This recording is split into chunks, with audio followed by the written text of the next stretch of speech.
Hello everybody, welcome back to Nunu Wako Show. If you're just joining me, I have Professor Lemma Senbet, who is taking over the African Economic Research Consortium pretty soon. I'm moving to Kenya to start his journey. And before we went to commercial, we were talking about if the economic growth in Africa is sustainable, and he has been great in detailed explanation of that. But, you know, Africa has a lot of billionaires, but billions of dollars also go into Africa for aid, and it's mostly focusing on combating disease.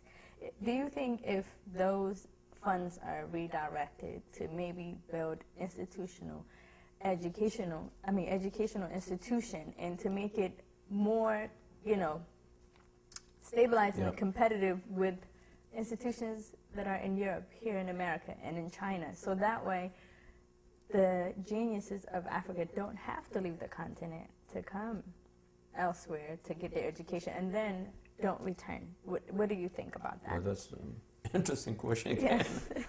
But I don't, see, you mentioned redistribution, Yes. but I don't think that there's a need. I don't think it's a good idea to redistribute portions of the current aid that is going to health. You know, health is an important phenomenon of economic development. So, but if anything, I would like to see scaling up of development-related projects, related assistance. Okay, I think the final analysis, really, what counts is Africans themselves to invest in development projects, to invest in infrastructure, basically really own the development agenda. Yes, right? but wouldn't Now where the institutions actually, in my judgment, where the institutions, as you mentioned the bright and the dark.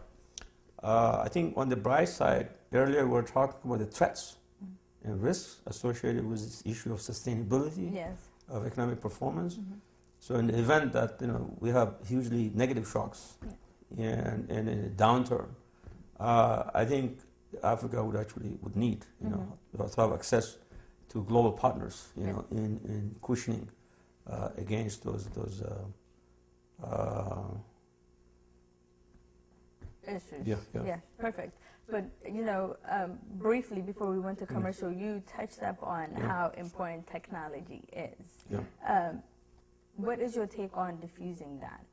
Just to make it more open. Do you think that would attract more investors, especially American investors, to come in, because technology would create transparency? What is your take on that? Oh, I'm very much into technology integration of Africa everywhere. Even, by the way, technology integration of the AERC, because I want to see integration in the operations of the AERC, even online, that training program. Yes. And we have no choice. We have no choice but to keep abreast of advancing technology. Yes. And it's also a boon to us, because this is one avenue that is actually helping us as Africans to leapfrog. Okay? And I see that, by the way, vividly in a country that I'm going to, Kenya. Yes. Kenya is a very good example where technology has been utilized very well. It's not just the government. I'm talking the private guys. Yeah. Kenya literally invented this thing called mobile banking. Yes. Okay. Yes. And then you have institutions like Equity Bank, which was actually started by indigenous individuals at a very low level in those areas which are traditionally underserved, underrepresented, and now and they did that using ordinary private business model, but took the initiative and exploited opportunities in areas which were neglected by other banks. Some of which were really leftovers from the colonial era, right? And Equity Bank is now one of the largest banks in Kenya, and not only that, it's actually traded on the Nairobi Stock Exchange. So one very interesting feature of Equity Bank is that it ended up creating integration of informal finance in the rural area into formal finance, even through stock markets. Absolutely. So that's a very good example of how technology is important, and Absolutely. we should see that everywhere. Absolutely. Yeah. And Yeah. do you also Yeah. think that if, Mm-hmm. African nations become keen to opening up Yeah.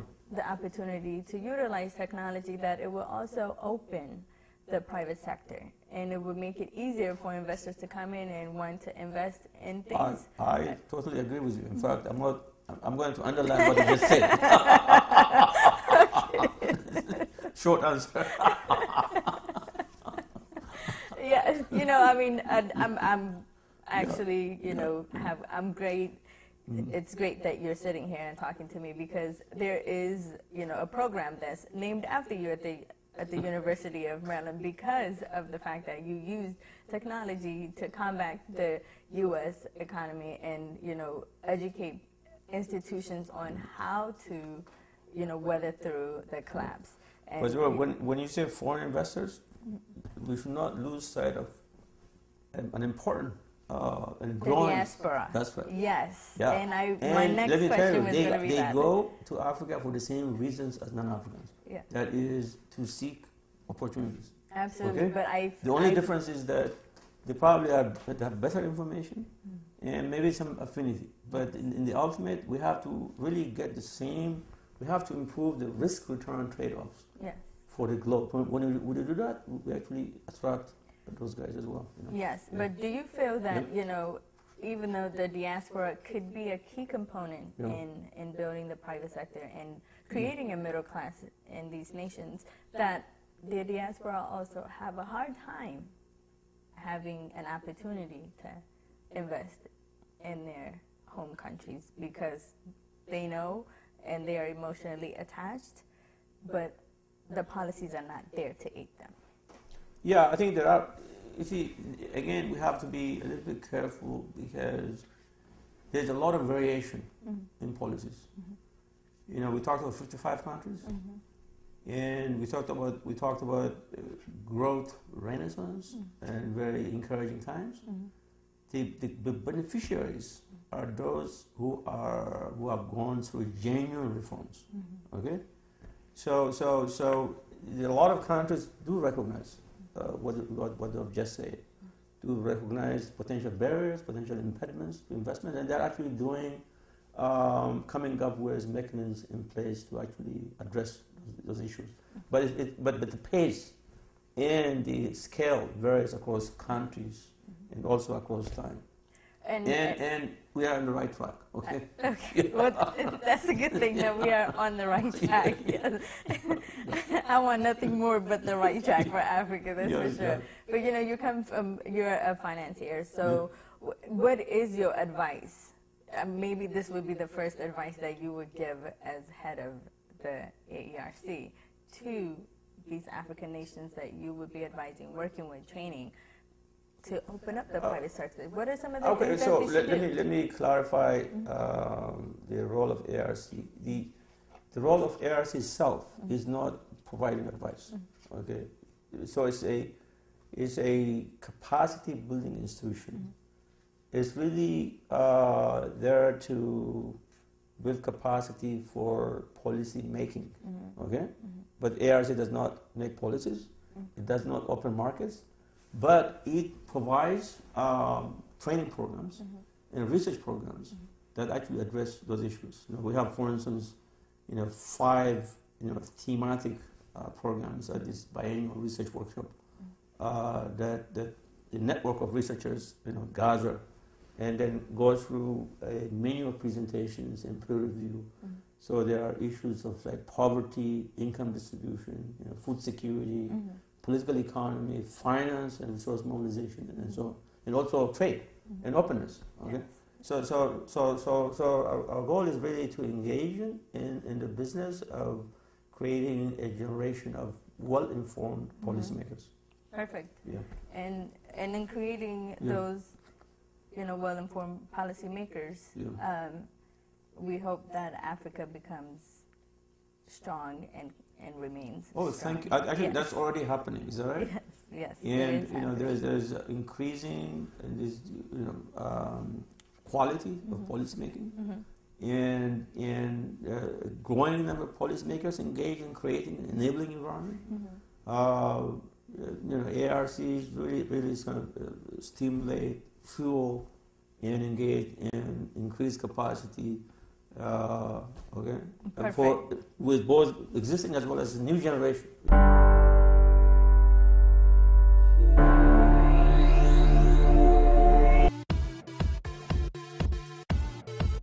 Hello everybody, welcome back. If you missed my conversation with Professor Lemma, the new head of the AERC, you are sure to catch it when it re-airs. But I want to continue this conversation, but now I want to be more focused on, you and how you go about giving back to the community. You sit on so many different boards and you give your expertise to, like you said, institutions and work with the IMFs, the World Banks, and recently in 2012 you were awarded the Distinguished Scholar, Teacher, and Role Model by the Society of Ethiopian established in a diaspora.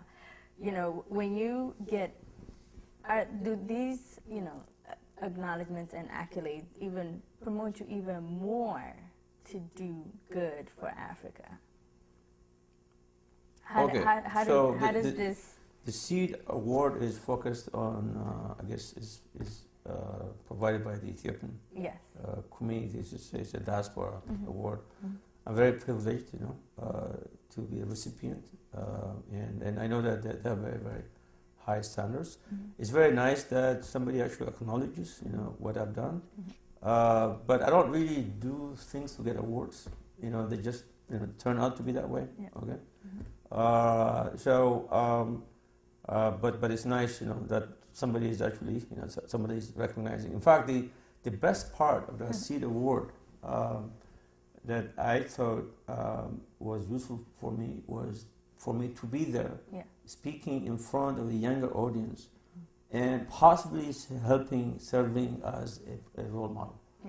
And I did actually, and my speech was totally targeted towards the youth. And so I think that gave me SEED actually gave me a forum to communicate and to tell a story of opportunities, struggles that I've gone through, and I thought it would be of some use. Perfect. And I want to read your own quote to you that you say to your students, which is to always do your best wherever you are and whatever you are doing. You'll never know who could be watching. One thing leads to another, and you may end up someplace very different from where you started. Situations are what you make of them. Is that a mantra of your life, do you think? And do you think that impacts everybody that hears and listens? Okay, so, I did not start out with that mantra to get where I'm at now. I came up with that quote because I started reviewing what I've done in the past. So I started looking backwards. When I look back, that really is true. And then I started providing that advice when I was at Wisconsin, when I was in Maryland, and especially when I run into students who are struggling, and they get confused about what they want to do in life. And by the way, that happens even to my own daughters, right? So I said, like, if you are in some kind of situation by luck or by any circumstances, you should not simply say, look, I'm not going to stay in this anyway. I'm going to do some kind of Mickey Mouse mediocre job. Right. That's wrong. That's completely wrong. You should actually give your best wherever you are at. First of all, as I said, you don't know who's watching you. And you don't even know where this is going to lead up to. Because if you look at my path, really kind of one thing led to another. And the commonality is not because I actually had a completely clear vision of every step of the path. It's really that I was giving it all at every stage of the game. So I think that's very important, Absolutely. But now, that should not detract from the idea that you should have a vision as well. Because that's always a guidepost, right? Yes. But in the process, you'll be running into all kinds of stuff, because you don't have, you're not divine, you don't have divine authority. Yes. that you'll have foresight Yes. for whatever to come in your life. Absolutely. This is a very dynamic, it's changing environment. Anything could happen. Yeah. So.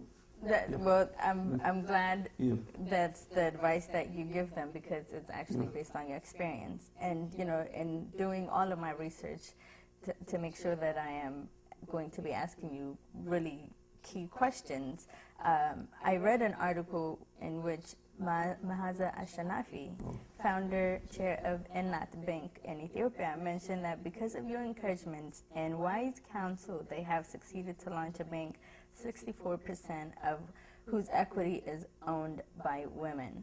Now, that's your living legacy speaking for itself. What do you want your, lasting legacy to be? Another difficult question. By the way, that's very, very generous of Mahaza.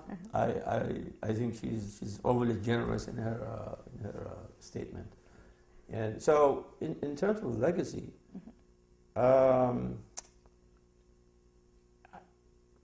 okay, so I am in the business, and my primary job, is a business of creating new knowledge and imparting that knowledge to others. But to me, that's not enough. You really have to engage in activities that really make a difference in the quality of other people's lives. That is, so the idea of mentoring, building institutions that I mentioned with reference to Maryland, and the idea of having students that have trained. And by the way, I don't know if I should mention this. They have this dean search. I'm not even on the search committee. Yes. At the University of Maryland. Yes. I looked at 6 finalists. These are drawn from around the globe. Right. 6 finalists for deans, and that list came out like this week, and 3 of them were my former students. Wow.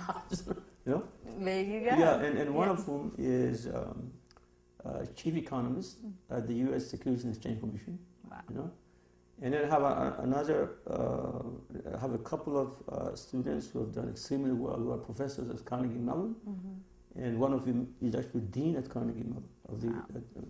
So really, to me, when I think of legacy, I don't want this legacy just to live just through me, right? And also really live through others, yes, individuals as well as institutions. Well, and if I have like a small measure of doing something like that, that would make me happy. And that would be great. Yeah. So we look forward to keeping up with your journey with the AERC. Yeah. And before I let you go, I want to know: do you have any plans after the AERC, maybe to go to Ethiopia and stabilize their financial department at the University of Addis Ababa? No, I don't have any. I don't know what I'll be doing post ARC. The ARC job is the initial term is for 5 years. Okay. I don't even know how many years I'm going to serve. So it's really I have no idea as to what will come. But definitely, I'll be, given that ARC is a Pan-African organization. I'll be engaged with the countries, particularly in Sub-Saharan Africa, including Ethiopia. I know that Ethiopia is pretty well represented in the training program area, but I don't know that. I don't think that as well represented in the research. But it's not just Ethiopia. There are several countries, for some strange reason, they are not well represented. Okay. And that includes. Obviously, the fragile states, but also, English is the working language, but Sub-Saharan includes, Francophone, and so there is a need to beef up, representation of the Francophone, and also by the women. There's women there needs to be more women everywhere. Yes. Yeah. So in some sense, that's also one of the challenges that I'll be engaged in addressing, you know. So Is creating visibility yeah. for women. So I think 5 years is, I don't know. No, I don't know what is going to come. You know? Okay. But then I may also go into just Find something uncharted. maybe go on vacation. Vacation. Nice vacation. Okay. I haven't had vacation for a long time. Perfect. Well, I hope you do get vacation soon. But Professor, before I let you go, I want to ask you one very simple but might be complicated question, and that is, what is your Africa? That's a mouthful question. Yeah. You know, you're talking like my vision of Africa. Yes. Like, What is your vision of Africa? You know. Okay. My vision of Africa. Mm-hmm. I mean, Africa of complete absence of poverty, absence of like end of hunger, and fully and globally integrated, competitive with the best in the advancing economies, and also Africa to be the first choice for the African diaspora. Perfect. Well, thank you so much. Okay, thank you very much. It was a pleasure having you. Okay. To those of you at home, thank you for watching Nunu Wako Show. See you next time.